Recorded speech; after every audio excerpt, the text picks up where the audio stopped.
Sukuna is stronger than Satoru Gojo. Now, if you guys seen a video that I've done a month ago where it says Gojo is just simply stronger than Sukuna, you can tell why this video is being made right now. I was definitely wrong. But in the next video I did, I said Sukuna will fool everyone. So I was right in terms of the outcome. It's just that I didn't think it would end up like this. Sukuna has solidified himself as the strongest in history, past, present, and possibly in the future. Gojo failed in doing the things he said he's gonna do. Protect everyone, failed in winning, failed in quite a lot of things, even telling Megumi about his father. So it seems he left it all for the other people to bear, and he done as much as he could. Sukuna on the other hand hasn't even used his bop, hasn't even used his trump cards, hasn't even used his real body. So I just know for the main class this is going to be a bit of a problem. But this video is going to really go over why Sukuna's win wasn't an arse pull and why it was legitimate.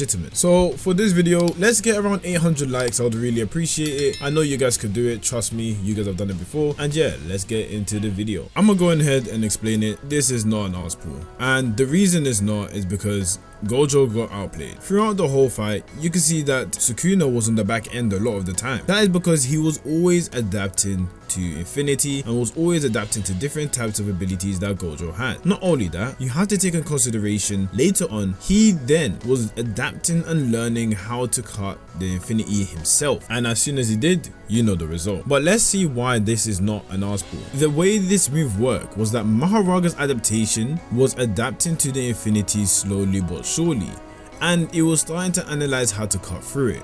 When it figured out how to cut through the infinity, we then see that it still adapts and learns different ways to be able to cut through Gojo. And as time was going on, as Sukuna and Maharaga were going against the infinity more and more, you can see that it adapts further. This allows Maharaga to pretty much learn different ways as to how to cut through the infinity.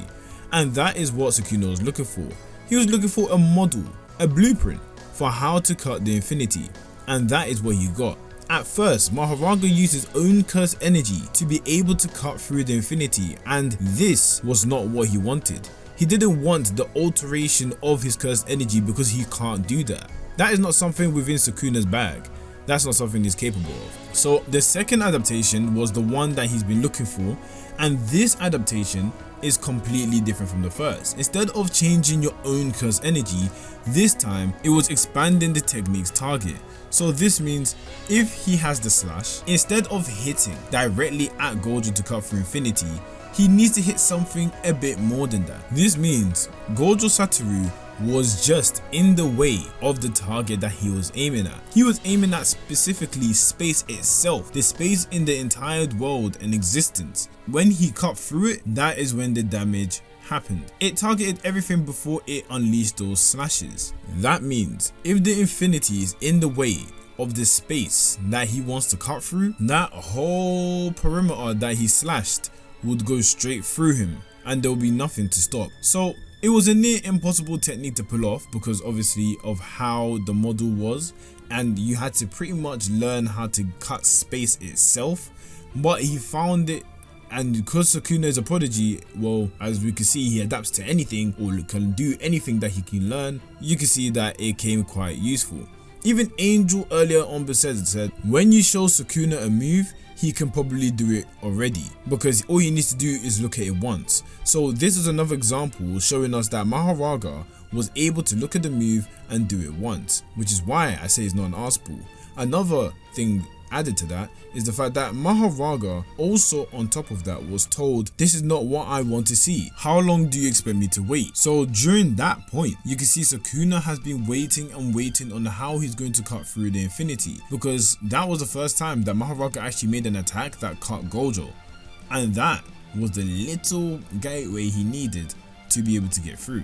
So that explains how he was able to cut Gojo, and unfortunately Gojo didn't expect it. A lot of argument that could be made is if Gojo can be slashed within the domain expansion, how on earth did Sukuna slash him and his entire body here? Now, this could be headcanon or whatever you believe it could be, but if you have the infinity and you believe the person slashing you will not work, you can clearly tell that Gojo was probably caught off guard, number one, so he couldn't prepare his body, and number two, you can see that Gojo couldn't instantly reverse curse technique like he usually does, especially due to the fact that in a domain you know the slashes are going to be coming. When you're hit off guard, you're just vulnerable to a lot of things. Like you can't focus your curse energy in a specific area to protect you or anything like that, because when you got hit with the infinity and that strike came through, he probably didn't know that it was going to be able to hit him, but then it did. Also, we have to couple up with the fact that he's cutting through space, so if you're in the way, you're going to get obliterated. Look, you can see the damage he did when he used it went so far,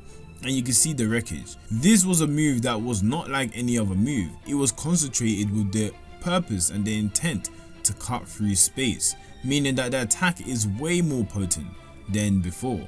So yeah, that is how he was able to get cut, and why it made sense, building up Maharaga, allowing him to learn how to cut through the infinity. So the next part of it would be, how on earth is Gojo admitting to being inferior to Sukuna? One of the things Gojo said was that he was friggin' strong, and that even without Megami, he might have lost actually in this fight.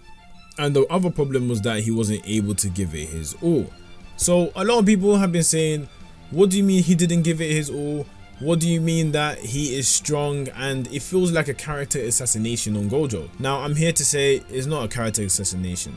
Gojo, from the very beginning, you can tell, is the strongest, and he knows how it is with his 6 eyes, being able to analyze what the person has in their inventory. Not to mention that Sukuna was severely nerfed against Gojo because of their infinity. Now a lot of people think that Sukuna would have got hit by every single move that Gojo did if he didn't have Megami's Maharaga. We have to acknowledge that Sukuna was holding back fighting properly how he usually does, with the amount of attack potency that he has in his locker. The reason he was doing it is so that he can adapt to the 10 shadows.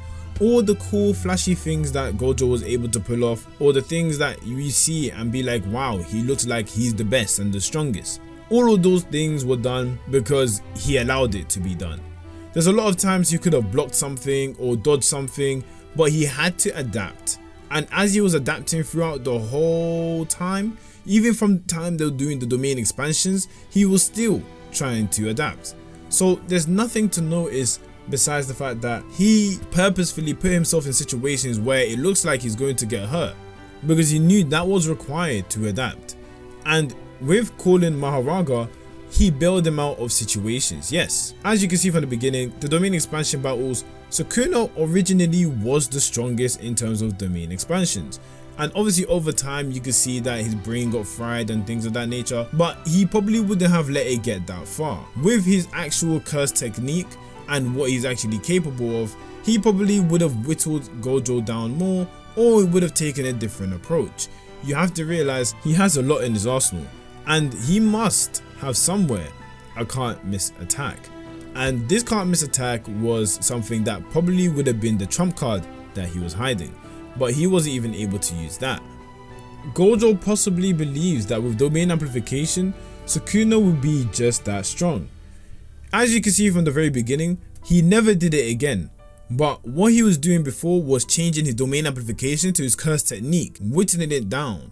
And who's to say that when he's using domain amplification, he's not just going to switch to his curse technique as well. It seems that he did it in the beginning to show us that he's capable of doing so, and then he never did it again because he had the Maharaga plan in check. This is clear and evident, as Kashimo even pointed it out, and when he did, we never saw him do that again, switching from curse technique to domain amplification to curse technique to domain amplification to be able to beat Gojo in the same manner. So there's definitely different strategies that would have been in play if Sukuna didn't have Maharaga. Not to mention that there's still Yorozu's gift that exists. Sukuna still didn't use the original body. There's so many box techniques that he has. It just seems like there's endless things that we do not know anything about that he can whip out and destroy everyone with. And that is what we have to find out later. Sukuna is just simply stronger than Gojo, and unfortunately you guys gotta stop the cope. We have to stop the cope, because if you don't stop the cope, you're just gonna look salty, and yeah, you don't want to look salty. We have to admit, Gojo was born in an era without Sukuna and was held the strongest, and yet he has been exposed as the second strongest behind the GOAT himself, Sukuna. Anyway guys, thank you for watching this video. I hope this clears some things up and some misconceptions. If you haven't already, make sure you leave a like on the video. There's a video here, is a banger, trust me. Subscribe if you're new, and as I say to the new and old people that come and visit my channel, Jana.